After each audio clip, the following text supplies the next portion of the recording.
Сайн байцгаана уу бүгдэнд нь энэ бичлэгийг үзэж байгаа өдрийн мэндийг хүргье. За энэ өнөөдрийн бичлэгээрээ Солонгосын хэд хэдэн төрлийн хачир хийж сурна. За Солонгосын хоолны хачир гэвэл боловсруулалтын арга орж байгаа материалаас хамаараад баг 3500 гаруй нэр төрөл байдаг гэж үздэг байхгүй юу. Тэгээд тэр болгоны тус тус ийм юмны хачир, тийм юмны хачир гээд заагаад суруул жоохон хүндрэлтэй. Тэгээд хэрэглэхэд бас тэр болгоныг амьдралд бас нэг буудгүй. За тэгэхээр би яаж зааж байгаа гэхээр боловсруулалтын аргаар нь зөвхөн англиас сурчихъя. За одоо өнөөдрийн хачирнууд жишээ нь сүгчээ наамуул буюу боловсруулалтын арга нь жигнэх юм уу эсвэл одоо усанд шалзалж аваад амтлах тий эсвэл өөрийнх нь шүүсэнд хуурах гэх мэт чинь юм зөөл аргаар болгож аваад дараа нь амталж байгаа. За тэгээд хүнсний ногоо материалыг ер нь жигнэн гэдэг нь түүнд агуулгаж шимтэж жилэн хамгийн ихээр одоо хадгалж үлдэх арга байдаг. Тэгэхээр ер нь Солонгосын хамгийн эрүүл шимтжэлтэй хийхэд хялбар хачирнууд бол энэ аргаар хийгддэг гэсэн үг. Тэгээд зөвхөн хоолны хачуур биш энэ аргаар ногоонуудаа боловсруулчаад дуртай үедээ өглөөний цайндаа өдрийн хоолндоо хоолныхоо өмнө дараа гэд хэрэглээд явж болно. Одоо ялангуяа 100 цаг болж байгаа болохоор та нарт мань хэрэгтэй болов гэд энэ бичлэгээ сургалтандаа оруулахын хажуугаар бас пэйж дээрээ тавьчих. Тэгээд өөр цаашлаад бид нар за шарах арга байна. Эсвэл түүхийн ногоонуудын хачир байна тий. Дарах, даршлах аргаар, эсгэх аргаар гээд маш олон төрлийн боловсруулалтын аргуудаар нь маш олон төрлийн хачирнууд хийж сурнаа. За 8 төрлийн боловсруулалтын арга би та нарт заахад л за нэг 50 60 ширхэг хачирны жортой болчихж байгаа байхгүй юу. Тэгэхээр ингээд цэгцлээд явбал илүү амар юм болоо гэж бодоод. За ямар ч байсан өнөөдрийнхөө бичлэгээр хүн эрүүл хизээж итгэхэд тохиромжтой тэр хачирнуудыг хийж сурах нь байна. За хамгийн биднэрт олдцтой төвөөмөл байдаг материалуудыг хүнсний ногоонуудыг сонгож бэлдсэн байна. Үүн дээрээс нэмээд байцаа байж болно, төмөсч байж болно. Ямар ч ногоо, ямар ч хүнсний материалыг ашиглаад энэ аргаар амтлаад хачаар салаад хийж бас болно гэдгийг ойлгоорой. За тэгээд ямар ч өнөөдрийнхөө бичлэгтэй хамт байгаараа. Тэгээд төмөрөө ажилдаа орё. Өнөөдөр ашиглахаар бэлдсэн ногоонууд харагдаж байна. Брокколи, бууцайн, цагаан лаван, хаш, бор мөг лаван. За үүн дээрээс нэмээд ямар ч төрлийн ногоо байж болно гэсэн тийм ээ. За боловсруулах арга нь бол чанах, жигнэх, за хариулын дагуунд баг зэрэг ус хийгээд юм өөрийнх нь шүүсэнд жигнэх арга байгаа.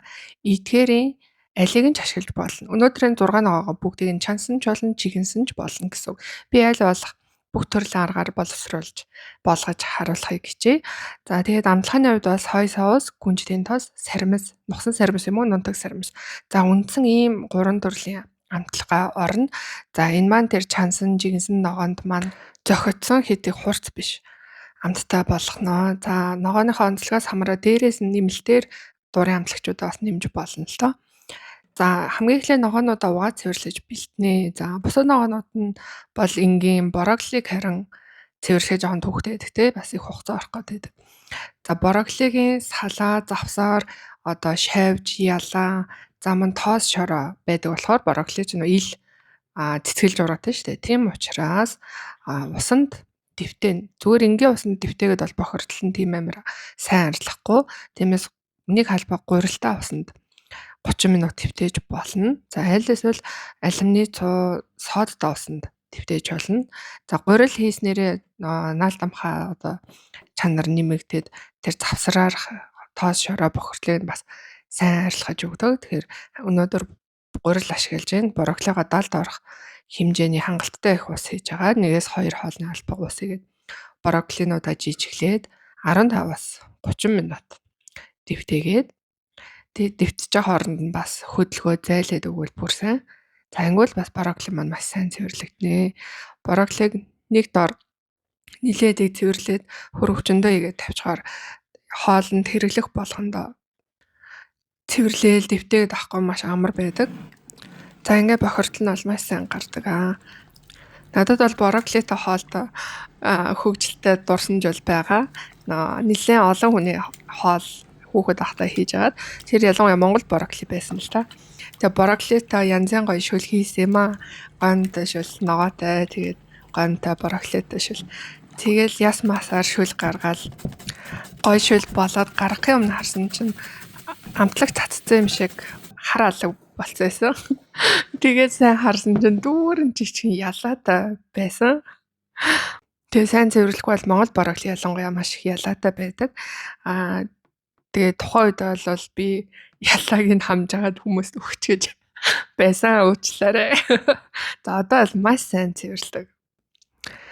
За одоо бусад ногоонуудаа бас бичлэгэн дээр харж байгаа шиг бэлтжиж байна. Ловон гаварт нарийн үрээд бор мөгөө нэмгээ автгаа ирчээд за хашаа бол саяных шиг 4 уртаж нь хуваачж болно. Жижиглсэн ч болно.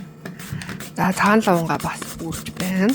За өнөөдөр хаш болон мөөгийг тус тусдаа нь хачаар хий гэж уг нь бодсон ч гэсэндээ энэ хоёр ч бас нийлхээр айгуу гоё амттай хачаар болдог учраас өнөөдөр нийлүүлээд хийчихье. За цагаан манжин бол бас эрүүл мэндэд маш тустай. Ялангуяа ингэ шинэхнэр нийтэх нь айгуу гоё шүүслэг гоё амттай байдаг. Цагаан лавангаа бол эхлээд баг зэрэг давслаа тавьчих хэрэгтэй. Нэг цайны халбаг давсыгээ сайн хутгаад тэгээ шүүс нь ялгараад ирснээ дараа шүүстэй хамт хуурна. Тэрээ шууд хийвэл баг зэрэг гашуун хамт орох гээд байдаг. Тэр эхлээд давслаа тавьчих юм зүгээрээ. За хамгийн сүүлд коннамол буюу бас дуягаар хачаар хий. За дуягаа хүү туусанд сайн зайлж угаагаад тэр дээдлийн номууцан эсвэл хайлс хогн дээрээ ялгараад ирэхээр нь тэрэн сайхан асах чинь. Тэгээ 2-3 удаа хүү туусанд сайхан зайлж угаагаад цэвэрлэж бэлтнэ. За одоо бүх бэлдсэн ногоонууд маань харагдаж байна. Бороклийн ишийг бол нэрэ хаяхгүй. За ишний хамгийн одоо үзүүрэн тэр маш хатуу хэсгийг нь л хаяна. Тэрнээс тэр том ишээ хайчвал хайраа юм болно. Тэгэхээр баг зэрэг хальслаад гадна л энэ хальсалжаад ишийг нь бол хэрэглэнэ. Харин чанахтаа бол цэцгнээс арай төрүүлээд 1-2 минут чанаад өгвөл зүгээр.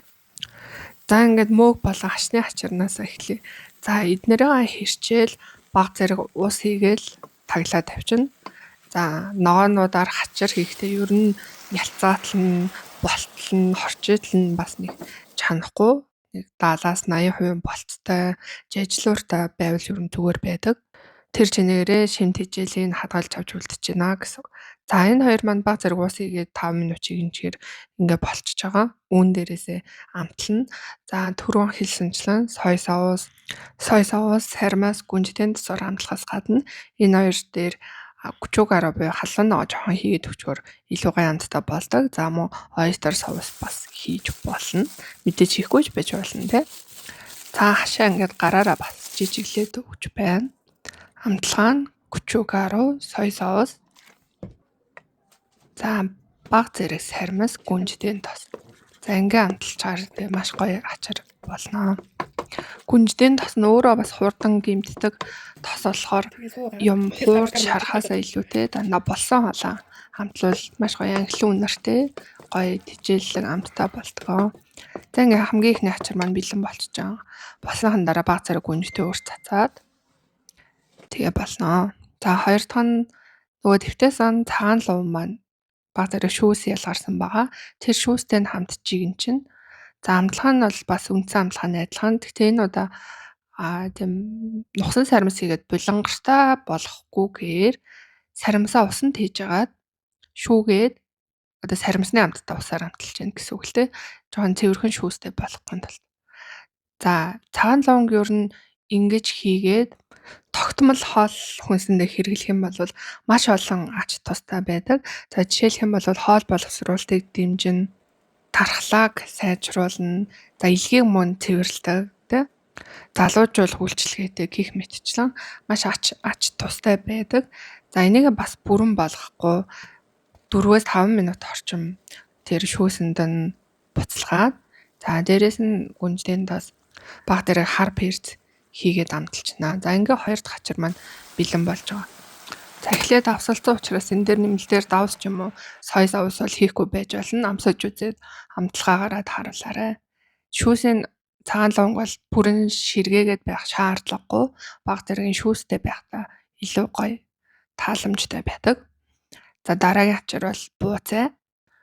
За бууцаагаа бас халуун буцалж байгаа усанд хийгээд 1 минут орчим буцалгаад гаргана. Гаргангуудаа шууд хүүт усан цойгоод базаж авнаа. За тэрнийхээ дараа баг зэрэг хайчилж нөгөө 3 амтлагчаараа сой соус гүнжтэй бас саримсаар амтлаад бэлэн болж байгаа.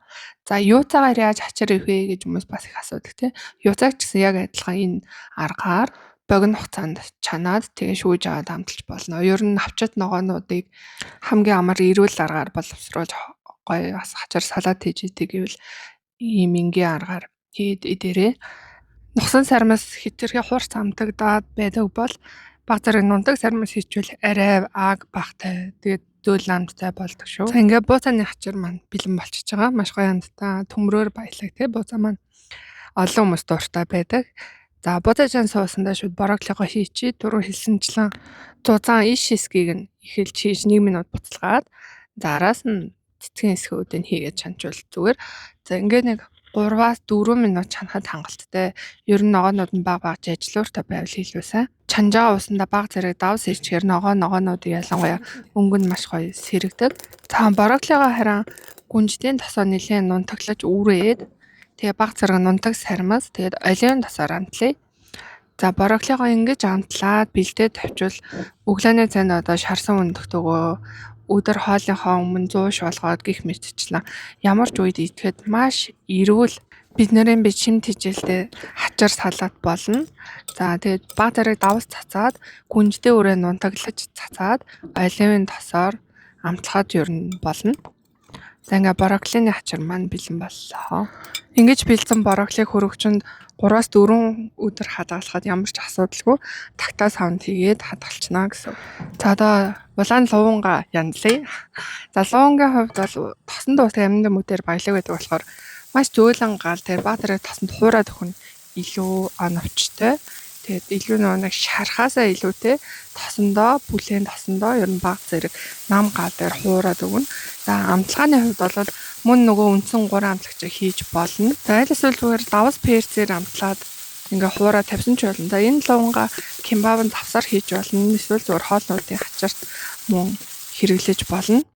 Нэмэлтээр алимны цууг хийж болох юм. Эсвэл зөвхөн оливын тосоор утгаад эзэнж болно. За миний хувьд бол баг зэрэг тосонд хуурж агаад сой савс олон гүнждийн тосоор амтлаад бэлтлээ. За энийг хийхэд бол 1-2 минут байхад хангалттай. За хамгийн сүүлийн хачаар буюу конномол дуяаны хачаар. Дуяага буцалж байгаа усанд хийгээ 5 минут орчим чанаад гаргана. Гаргаад бас хүүт уусан цай багсаар зайлж агаад шүүгээд авна. Амтлахаа нь мөн адил сой савс гүнждийн тос сармсаар амтлаад гүнждийн үрээ цацаад өгнө. За халуунаагаа бас хийж болно. Күчүүгээр нэмж хийж болно. За ингээд шар гэж гоё шарж хунсан конномолны хачаар маань бэлэн боллоо. За бүх ногоонуудаа болгоод амталж дууслаа. Брокколи, цаан лаван, конномол, цаамталсан бууцай, мөөг болон хашны хачаар, тэгээд улаан лавангийн хачаар. За одоо эдгээр ногоонуудаа ашиглаад юу хийж болох вэ гэхээр мэдээж бибимбап хийж болно. Бид нарт ерөөсө будаа байхад хангалттай махны шаардлага байхгүй. Ялангуяа 100 халуун цагт ингээд хөнгөн хоол идэж болох нэ. Мэдээж мөөг байхад бол ер нь махны хэрэг байдаг шүү дээ, тий. Солонгон онцлог бол ерөөсөө өнгийн хоол хүнс хэрэглүүл тэндээс маш олон төрлийн өөр зэрэгтэй шим тэжээлүүдээ авнаа гэж үздэг, тий. За ялангуяа манай сурагч нар сайн мэдж байгаа хубансек буюу нөгөө 5 мах бодийн өнгө гэд ярьж байсан, тий. Бибимбап бол ер нь солонгос үндэсний хоолны тэр философиг утга төгөлдрөөр нь одоо илэрхийлдэг хоолнуудын нэг, тий. Бүх төрлийн өнгө байдаг. 5 мах бодийн өнгө. За цагаан, улаан, шар, ногоон, тий. Хар гэд бүх өнгийг агуулж байгаа ийм хоол байгаа. За үүн дээрээсээ ногоонуудаа хийгээд шарсан өндөг тавиад. За соусын би бүр маш амархан арга зааж байгаа заяа. Баг зэрэг күчүүжан, за тал халбаг чихрийн сироп, за тал халбаг сой соус. За ингэж шингэлж агаад бибимбап дээрээ хийгээд, за мэдээж дээрээс нь гүнждийн тосоо асгаад, гүнждийн үрээ цацаад. За эдгээр бүх ногоонууд ер нь 2-аас 3 хоног, за мөөгнөөс бусд нь 4 хоног хүртэл боловсруулаад хөрөгчөндөө игээд хадгалчаар асуудалгүйс ам чанар нь муутахгүй хадгалагдаж болно. Та бүгдийг нэг дор хийх албагүй тийм ээ. Өөрийнхөө хүссэн үед боломжиндоо тааруулаад ногоонуудаас хамтлаад хийгээд хадгалаарай. Тэгээд эдгээрийг өдөр тутамдаа хэрэглээд гоё эрүүл энх байгаараа. Энэ хүртэл бичлэгээ үзсэнд баярлалаа. Дараагийн бичлэгээр уулзъя.